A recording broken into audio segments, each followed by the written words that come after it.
dhe sigurisht që do të kemi të bëjmë në vijimësi me një Ukrainë e cila nuk do mbulojë shpenzimet e saj ekonomike përsa i përket ekzistencës saj qoftë në aspektin politiko-juridik, por edhe në aspektin më tejshëm ekonomik. Dhe besoj se do hyjë në histori presidenti Zelenski që për 4 vite vendosi të luftoj me Federatën Ruse dhe në një moment miqt më të sigurt që të paktën e financuan dhe e mbrojtën me anë të dërgesave të armatimeve siç ishin amerikanët, do i kthehen kundër, ashtu siç u kthyn edhe në zyrën ovale ku pam atë show të madh që faktikisht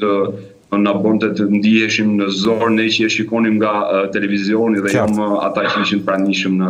në zyrë. Pra, pavarësisht se Zelenski ka deklaruar se jam i gatshëm të nënshkruaj, madje ka çuar dhe letër në Shtëpinë e Bardhë, prap amerikanët kërkojnë ta largojnë me çdo kusht, ashtu siç tha dhe sot Elon Musk që duhen zgjedhje në Ukrainë. Përveç Elon Musk ne pam edhe reagimet tepër të ashpra jashtë etike të zëvendës presidentit amerikan J.D. Vance, i cili e konsideroi si bashkëpunëtor në fushatë ndërhyrje të menjëhershme dhe direkte në fushatën amerikane ku presidenti Zelenski mbante krahun që sipas tyre konsiderohet deep state, siç është e majta amerikane që hera herës apo edhe gjithmonë ka akuza që financohet nga filantropi George Soros, të cilin presidenti Trump e konsideron si armikun e tij më të ashpër dhe e konsideron si deep state-in amerikan i cili vendos pikat mbi përqasjet politike amerikane. Zoti Laçi, papritur në lojë futet edhe Turqia, del dhe emri i saj mes rreshtave. Ditën e sotme ministri i jashtëm Hakan Fidan ka deklaruar se edhe Turqia është gati të mbrojë Europën. Për Turqinë është një shans i artë që Turqia të ketë një vend në Bashkimin Evropian, është një shtet i cili ka aplikuar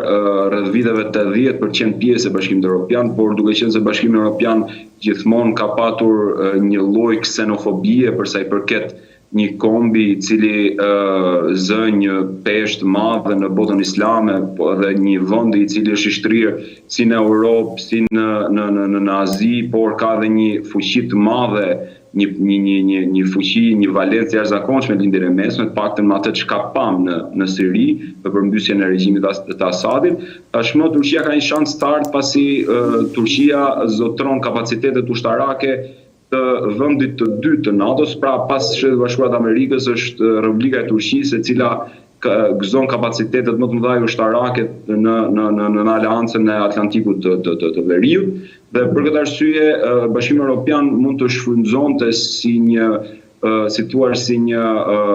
faktor tranzitor ushtrin turke për çështje të sigurisë së kontinentit, ndërkohë që Turqia do antarësohej në Bashkimin Evropian dhe sigurisht do kishim një dimension të ri qoftë të Republikës Turqisë, por edhe të Bashkimit Evropian, tashmë edhe me një vend me një shumicë tepër të konsiderueshme